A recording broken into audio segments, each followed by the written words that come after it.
할렐루야, 생명선교회 성도 여러분, 주님의 이름으로 문안드립니다. 각 가정마다 주님의 평안과 보호하심이 함께 하실 줄 믿습니다. 우리 교회는 코로나19 상황으로 인해 영상으로 예배를 드리고 있는데요. 많은 분들께서 주일과 수요일, 금요일 예배에 영상으로 참여하셔서 은혜 받으시며 함께 기도해 주셔서 감사드립니다. 오늘부터는 새벽 예배 역시 매일 영상으로 함께 예배하실 수 있도록 준비했습니다. 주님이 이 시간 이곳에 우리와 함께 하십니다. 다 함께 사도신경으로 우리의 신앙을 고백하겠습니다. 나는 전능하신 아버지 하나님 천지의 창조주를 믿습니다. 나는 그의 유일하신 아들 우리 주 예수 그리스도를 믿습니다. 그는 성령으로 잉태되어 동정녀 마리아에게서 나시고 본디오 빌라도에게 고난을 받아 십자가에 못 박혀 죽으시고 장사된 지 사흘 만에 죽은 자 가운데서 다시 살아나셨으며 하늘에 오르시어 전능하신 아버지 하나님 우편에 앉아 계시다가 거기로부터 살아있는 자와 죽은 자를 심판하러 오십니다. 나는 성령을 믿으며 거룩한 공교회와 성도의 교제와 죄를 용서받는 것과 몸의 부활과 영생을 믿습니다. 아멘. 찬송가 70장으로 하나님을 찬양하겠습니다.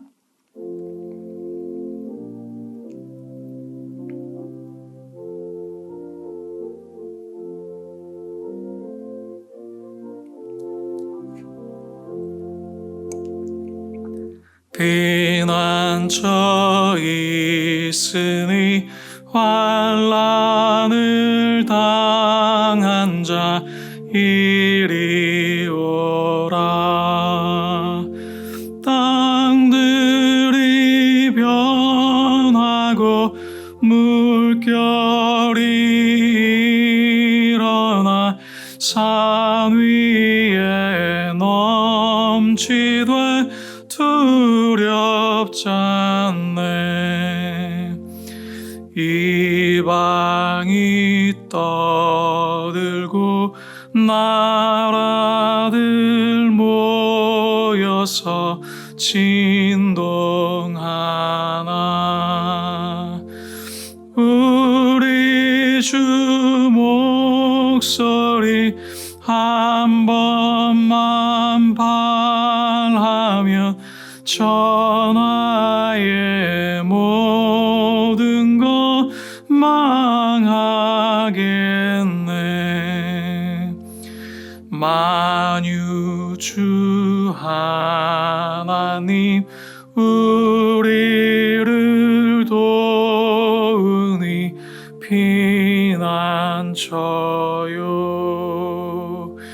세상의 난리를 그치게 하시니 세상의 창검이 쓸데없네. 높으신 하나님 우리를 구하니 할렐루야. 괴로움이 심하고 환난이 극하나 피난처 되시는 주 하나님. 아멘. 오늘 우리에게 주신 하나님의 말씀은 구약성경 에스겔 6장 말씀입니다. 구약성경 에스겔 6장 1절부터 14절 말씀을 우리 함께 한 목소리로 봉독해 올리도록 하겠습니다. 에스겔 6장 1절로부터 14절 말씀입니다. 하나님의 말씀 봉독해 올리겠습니다. 여호와의 말씀이 내게 임하여 이르시되 인자야 너는 이스라엘 산을 향하여 그들에게 예언하여 이르기를 이스라엘 산들아 주 여호와의 말씀을 들으라. 주 여호와께서 산과 언덕과 시내와 골짜기를 향하여 이같이 말씀하시기를 나 곧 내가 칼이 너희에게 임하게 하여 너희 산당을 멸하리니 너희 제단들이 황폐하고 분향 제단들이 깨뜨려질 것이며 너희가 죽임을 당하여 너희 우상 앞에 엎드러지게 할 것이라. 이스라엘 자손의 시체를 그 우상 앞에 두며 너희 해골을 너희 제단 사방에 흩으리라. 내가 너희가 거주하는 모든 성읍이 사막이 되게 하며 산당을 황폐하게 하리니 이는 너희 제단이 깨어지고 황폐하며 너희 우상들이 깨어져 없어지며 너희 분향 제단들이 찍히며 너희가 만든 것이 폐하여지며 또 너희가 죽임을 당하여 엎드러지게 하여 내가 여호와인 줄을 너희가 알게 하려 함이라. 그러나 너희가 여러 나라에 흩어질 때에 내가 너희 중에서 칼을 피하여 이방인들 중에 살아남은 자가 있게 할지라. 너희 중에서 살아남은 자가 사로잡혀 이방인들 중에 있어서 나를 기억하되 그들이 음란한 마음으로 나를 떠나고 음란한 눈으로 우상을 섬겨 나를 근심하게 한 것을 기억하고 스스로 한탄하리니 이는 그 모든 가증한 일로 악을 행하였음이라. 그때야 그들이 나를 여호와인 줄 알리라. 내가 이런 재앙을 그들에게 내리겠다 한 말이 헛되지 아니하리라. 주 여호와께서 이같이 이르시되 너는 손뼉을 치고 발을 구르며 말할지어다. 오호라, 이스라엘 족속이 모든 가증한 악을 행함으로 마침내 칼과 기근과 전염병에 망하되 먼데 있는 자는 전염병에 죽고 가까운 데 있는 자는 칼에 엎드러지고 남아있어 에워싸인 자는 기근에 죽으리라. 이같이 내 진노를 그들에게 이룬즉 그 죽임당한 시처들이 그 우상들 사이에 제단 사방에 각 높은 고개 위에 모든 산 꼭대기에 모든 푸른 나무 아래에 무성한 상수리 나무 아래 곧 그 우상에게 분향하던 곳에 있으리니 내가 여호와인 줄을 너희가 알리라. 내가 내 손을 그들의 위에 펴서 그가 사는 온 땅 곧 광야에서부터 디블라까지 황량하고 황폐하게 하리니 내가 여호와인 줄 그들이 알리라. 아멘. 오늘 에스겔 6장 말씀을 통해서 우리 안에 산당을 제거하게 하소서라는 제목으로 하나님 말씀 은혜를 함께 나누겠습니다. 앞선 에스겔 5장까지의 내용이 에스겔의 예언의 어떤 준비 작업이었다면 6장부터는 이스라엘 백성들의 죄악에 대한 구체적인 하나님의 예언이 시작되고 있습니다. 6장 3절 초반부를 보시면 이르기를 이스라엘 산들아 주 여호와의 말씀을 들으라. 3절에서 독특한 묘사가 나타나는데요. 즉 에스겔이 이 공격하는 예언의 대상은 사람이 아니라 이스라엘의 산들입니다. 또 3절 중반부를 보시면 주 여호와께서 산과 언덕과 시내와 골짜기를 향하여 이같이 말씀하시기를 이렇게 말씀하십니다. 산과 언덕, 시내, 골짜기 이렇게 네 개의 장소가 나타나는데요. 이 네 개의 단어는 모두 여러 구약 성경에서 대부분 우상 숭배를 언급할 때 나타나는 장소들입니다. 그리고 3절 후반부에 곧 내가 칼이 너희에게 임하게 하여 너희 산당을 멸하리니 이렇게 말씀하시죠. 이 본문에서는 산돌과 더불어서 나타나는 각각의 장소에 모두 동일하게 산당이 있었음을 언급하고 있습니다. 즉 너희의 산당을 멸할 것이다. 이것이 이 에스겔의 심판의 요약 내용입니다. 구약의 산당은 야외에 설치된 어떤 거친 돌무더기 정도의 느낌이 아니라 적절한 이 건물의 형태를 이렇게 가지고 제의를 담당하는 사람이 그곳에 기거하고요. 또 제사에 쓰이는 그릇, 또 모든 이런 장비까지 함께 아우르고 있는 이렇게 잘 준비된 신전의 느낌으로 생각하시면 맞습니다. 이 가나안인들이 세운 이 산당을 민수기에서부터 하나님은 모두 무너뜨리라고 하셨는데 많은 이스라엘 사람들이 산당을 그대로 놔두었습니다. 이 엘리 제사장 시대에는 법궤를 빼앗겼잖아요. 빼앗긴 이후에 실로의 성소로서의 기능이 이제 법궤가 없어지면서 상실이 됐는데요. 그때의 한정에서 각 지방별로 산당에서 개별 제사를 드렸다고 합니다. 이런 역사적 상황과 더불어서 솔로몬 왕 때는 주변의 여러 나라들과 정략 결혼을 굉장히 많이 했는데요.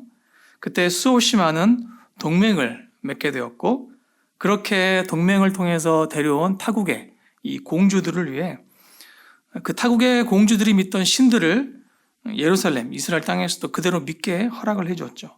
그들의 그 신앙을 허락해주는 명목하에 예루살렘 인근이나 여러 장소에 솔로몬이 직접 산당을 지어주었다라고 성경이 기록합니다. 이런 역사적 배경이 산당에 있습니다. 성전 건립 이후에는 지방에서 행해지던 모든 제사 행위들은 다 폐지가 되었고, 오직 예루살렘 성전에서만 이스라엘 민족이 제사를 분명히 드렸어야 했는데요. 그런데 실제로는 많은 이스라엘 백성들이 각 도시 인근에 산에 산당을 세웠고, 또 세워진 산당을 이용해서 그 산당에 있는 우상을 섬기며 하나님의 명령을 정면으로 거부하기에 이릅니다. 도대체 왜 산당은 없어지지 못했는가? 산당에는 우상이 있었기 때문입니다. 눈에 보이는 확실한 신앙의 대상, 즉 우상이 있었고, 그 우상은 다산의 신들, 즉 농경의 신들이었던 이 바알과 아세라 우상들이었습니다. 각각 남신과 여신이었던 이 바알과 아세라의 이 성적 결합을 통해서 이 땅에 풍부한 비를 내려준다. 그래서 논밭의 수출이 풍성해진다고 가나안인들은 믿었는데요. 그 가나안 사람들이 믿던 즉 그 땅의 원주민들이 믿던 그 우상의 신앙을 이스라엘 민족이 그 땅에 살게 되면서 이제 그대로 수용한 것입니다. 6장의 배경, 즉 에스겔이 예언하던 당시의 시대적 상황은 예루살렘이 아직 완전히 멸망하지 않은 시점이죠. 물론 바벨론에 거듭된 침공이 있었고 위협도 있었습니다. 그런데 그때마다 주변에 애굽과 동맹을 맺는다든지, 아니면 나라 안에 은금을 이렇게 모아서 조공으로 바친다든지, 혹은 바벨론이 임명한 그런 분봉왕 같은 총독 같은 왕들이 다스리는 일종의 바벨론의 식민 지배를 받으면서 그래도 나라의 명맥을 유지하고 있는 상황이었어요. 근데 그때 이스라엘 백성들은 산당을 포기하지 못하고 있습니다. 왜 못 포기했는가? 바로 우상을 포기하지 못했기 때문이에요. 왜 우상을 포기하지 못했을까요? 즉 세상의 성공을 포기하지 못했기 때문입니다. 왜 세상의 성공을 포기하지 못한가? 이렇게 묻는다면 우리도 아마 마음이 많이 찔릴 수 있을 것입니다. 오늘날을 살아가는 우리도 세상의 성공을 포기하기 쉽지 않습니다. 과연 당시의 사람들이나 오늘날 사는 우리 모두 이 세상적 성공을 포기할 수 있는가? 그것이 참 어려운 질문이기 때문에 당시의 이스라엘 민족도 우상을 포기 못했고 산당을 포기 못했던 것처럼 어쩌면 우리도 오늘날 우리의 마음속에 세워진 산당을 포기하지 못하고 있는 것이 아닐까라는 생각이 들어요. 세상의 성공을 포기한다는 것, 그것은 결국 우상을 포기하고 산당을 포기하고 오직 눈에 보이지 아니하시나 온 땅을 다스리시는 전능하신 하나님만 붙잡는 믿음의 고백인데, 그것이 참 쉽지 않은 그러한 삶이죠. 오늘날 인류는 20세기를 들어서면서 굉장히 엄청난 기술적 발전을 일으켰습니다. 지식이 폭발하고 온갖 기술 문명으로 편리함이 세상을 가득하게 채웁니다. 그런데 그런 발전된 기술은 긍정적인 면만 가진 것이 아니라 부정적인 면도 함께 갖고 있습니다. 우리가 지금 목격하는 사실이 그러한 사실들이죠. 이 중국에서 시작된 코로나19 바이러스 전염이 현재 전 세계 80개국 이상으로 번져나갔어요. 우리나라도 첫 번째 확진자가 나온 직후에 일주일 사이에 전국에 확진자가 나오게 됐습니다. 만약에 17세기, 18세기였다면 이렇게까지 급속도로 번지지는 않았을 것이에요. 이 발달된 기술의 부정적 측면이 있는 것이죠. 즉 모든 발전하는 것들이 다 좋은 것만은 다 좋은 측면만은 가지는 것은 아니라는 사실을 우리가 알 수가 있습니다. 세상의 성공은 성공 못해서 힘들지 성공하기만 한다면 누구에게나 좋은 것이 아닌가라고 물을 수 있지만 그렇지 않다는 것을 우리가 알 수 있습니다. 세상의 성공이라고 하는 것은 굉장히 강력한 우상입니다. 우리에게 좀 더 편리한 삶, 안락한 삶, 흔히 말할 때 이렇게 고급져 보이는 삶, 우월한 삶을 약속하는 것이 바로 세상의 우상이죠. 농경사회 시대에는 그것이 바알과 아세라 우상의 결합이었습니다. 즉 바알은 태양이었고 아세라는 이제 그 바알과 함께 비를 내리는 그 두 농경사회의 신들인데, 이 태양과 비만 적절히 있으면 농사는 항상 성공하잖아요. 그래서 전통적으로 유목민이었던 이스라엘 민족들이 가나안 땅에 이 정착하게 되면서 그들은 한 번도 안 해본 일, 즉 이렇게 농사를 짓는 일을 했어야만 했습니다. 이것이 참 이스라엘 민족에게 있어서는 어려운 일이었죠. 한 번도 안 해본 그런 역사적 배경을 갖고 있는 일입니다. 자, 그렇게 해서 주변의 가나안인들로부터 이제 어떻게 해야 됩니까? 농경 문화를 이제 배워야 하는 상황에 이릅니다. 알지 못하는 것이기 때문에 언제 씨를 뿌려야 하는지, 또 어떻게 가꿔야 되는지 하나하나 그렇게 배우는 거죠. 즉 가나안의 농경 문화를 이제 수입하는 것이에요. 그런데 그런 이제 농사적인 교류가 시작되면서 어떻게 됩니까? 자연스럽게 가나안인들이 믿던 토속 신앙도 함께 받아들인 것이죠. 햇볕이 적절히 비추려면, 혹은 비가 적절하게 내리게 하려면 바알과 아스라를 섬겨야 한다. 혹은 그 신들을 잘 달래야 된다. 그게 우상이잖아요. 우상을 적절히 달래서 우리가 필요한 것들을 얻어내는 것이 우상인데, 그래서 우리가 바알과 아세라한테도 함께 제사 드리고 이런저런 활동들을 함께 참여하자, 그렇게 이제 유혹을 한 것이죠. 근데 그렇게 하나씩 타협하다 보니까 결국 어느새 하나님을 완전히 떠난 우상 숭배자가 되고 말았습니다. 그렇게 우상 숭배에 빠진 이스라엘 민족은 더 이상 하나님의 보호를 받지 못했고 스스로 멸망의 길로, 심판의 길로 걸어 들어간 것이에요. 자, 바벨론이 이스라엘을 쳐들어오는 것은 당시 이 제국이었던 바벨론이 일상적으로 하는 일입니다. 이 강력한 군사력을 가진 나라들은 제국이 되기 위해서 이웃 나라들을 점령하고 그들이 가진 자원을 탈취하고 혹은 불공정한 무역 정책 같은 것들을 실행해서 조공을 받는달지, 그래서 이득을 취하죠. 이것이 이제 제국이 하는 일이죠.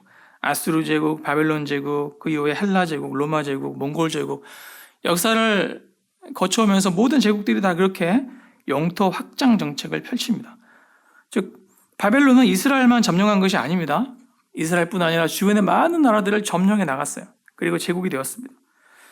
그렇다면 과연 이스라엘이 하나님을 신실하게 믿고 우상 숭배에 빠지지 않았다고 할지라도 그 확장하려고 하는 제국의 그 위협으로부터 무사할 수 있었을까? 신앙의 힘만으로 바벨론 제국의 군사력을 이길 수 있는 것인가? 그것은 애초에 불가능한 일이 아닐까라는 생각을 할 수 있잖아요.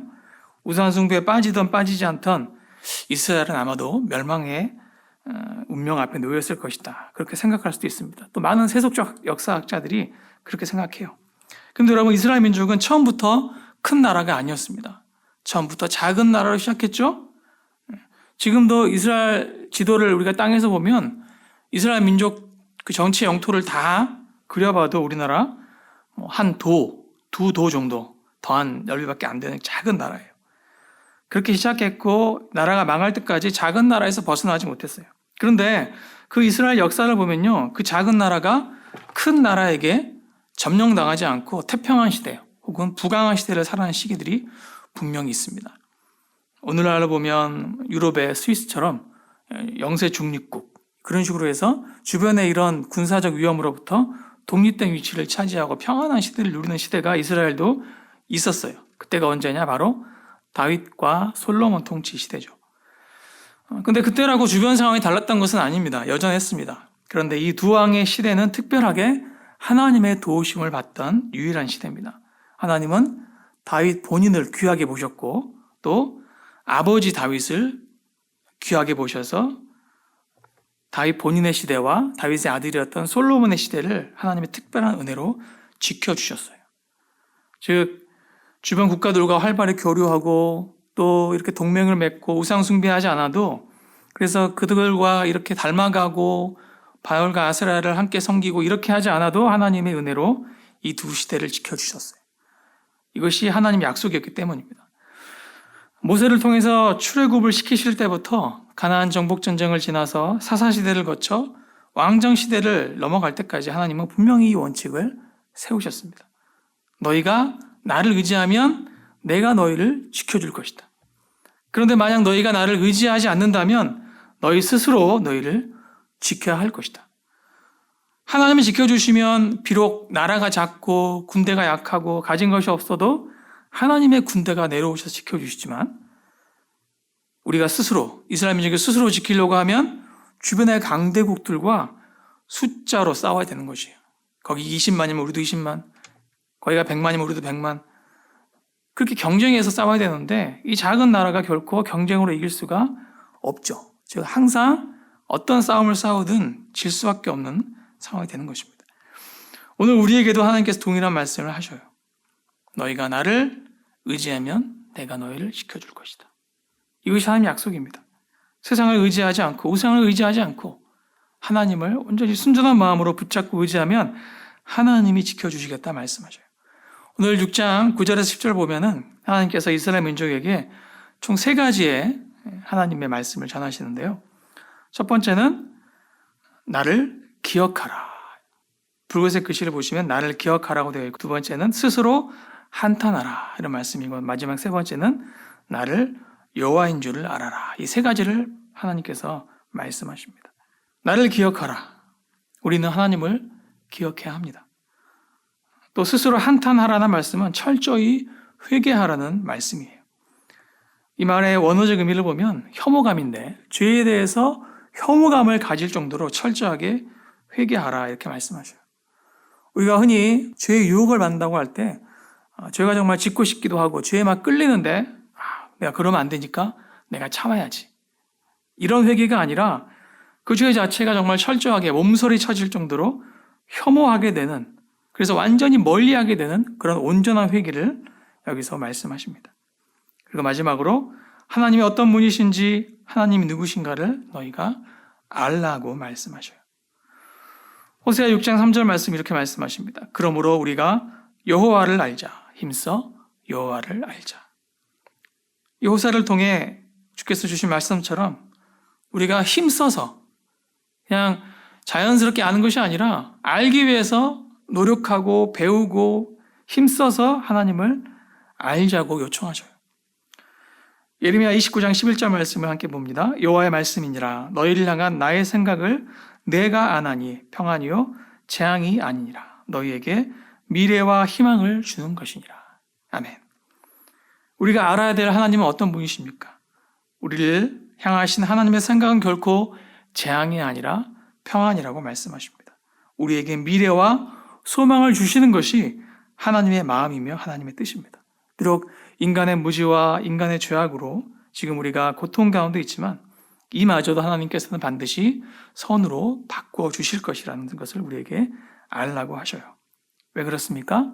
우리가 믿는 하나님은 바로 사랑의 하나님이시기 때문입니다. 그 사랑의 하나님을 우리가 알아야 하는 것이죠.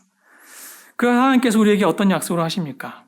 우리에게 무엇을 스스로 점검하고 돌이키고 붙잡으라고 말씀하십니까? 나는 오늘 세상의 성공을 쫓고 있는 것은 아닌가? 세상의 성공을 보장하면서 우상 숭배의 길로 우리를 이끄는 그 세상의 흐름 속에 오늘 나는 저항하고 있는가? 나는 반대로 가려고 하고 있는가 하는 것이죠. 비록 내가 연약하고 부족하다 할지라도 하나님께서 도와주시고 지켜주시고 함께 하시면 어떤 전쟁 같은 상황 속에서도 하나님은 반드시 우리를 승리하게 하실 줄을 믿습니다. 기드온의 300용사는 미디안 수십만과 싸워서 이겼습니다. 우리가 그 사실을 믿는다면 세상적인 성공을 이루기 위해서 나도 수십만 명의 군사를 마련하기 위해 이리 뛰고 저리 뛰는 것이 아니라 오직 하나님의 도우심을 구하면서 세상이 아니라 하나님을 향해 우리의 방향을 수정하고 하나님께로 가까이 나아야 하는 것이죠. 우상은 곧 세상이고 세상은 요한계시록에서 말씀하시듯이 바로 바벨론입니다. 오늘날 에스겔이 예언하던 그 시대에 이스라엘을 위협하는 세상의 세력이 바로 바벨론이잖아요. 그런데 바벨론은 요한계시록 말씀을 통해 보듯이 반드시 무너지고 멸망합니다. 즉 세상은 무너지는 것이에요. 오히려 세상은 무너지되 하나님 나라가 우뚝 서는 것이 성경의 가르침입니다. 그리고 세상 나라는 무너질지라도 하나님 나라는 영원할 것이라고 말씀하셔요. 오늘 우리는 어떠한 삶을 결단해야 하겠습니까? 언젠가 무너질 이 세상의 성공을 추구하기 위해 하나님을 버리고 우상을 택할 것인가? 우리 삶의 목적이 이 땅에 있는가 아니면 저 하나님 나라에 있는가? 나는 오늘 무엇을 이루기 위해서 하루를 살아갈 것인가 우리에게 말씀하십니다. 전염병으로 인해서 어지러운 이 시국 속에서 이 땅의 그리스도인들을 향한 하나님의 말씀은 분명하십니다. 너희는 기억하고 회개하고 하나님을 알아가야 한다 말씀하십니다. 함께 기도하겠습니다. 사랑의 주님, 저희들이 바로 하나님을 떠나 우상숭배에 빠진 이스라엘 민족입니다.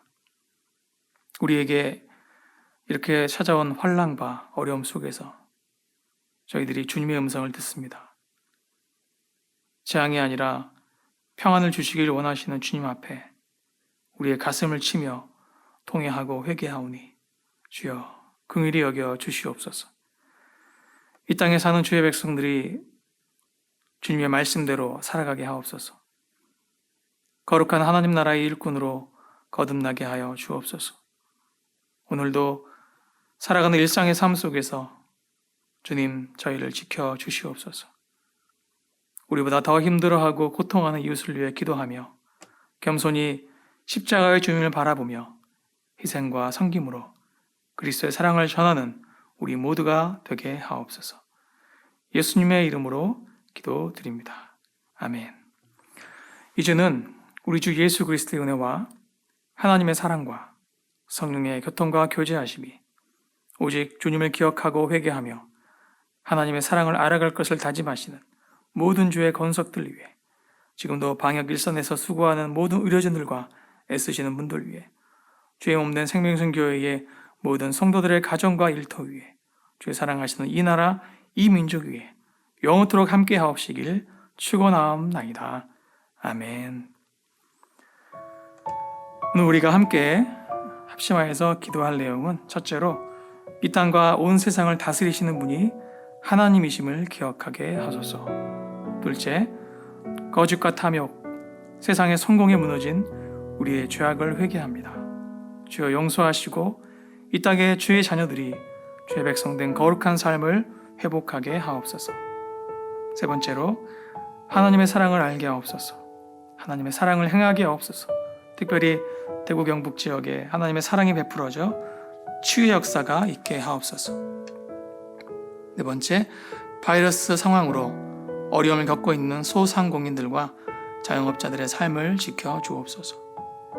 다섯 번째, 코로나19 바이러스의 전 세계적 확산이 속히 멈추게 하시고 지역사회 감염이 사라지고 바이러스가 소멸되게 하옵소서. 마지막 여섯 번째, 일선에서 환자들을 진료하고 치료하시는 모든 의료진들과 애쓰시는 공무원들, 돕는 모든 분들을 주님 지켜 주옵소서.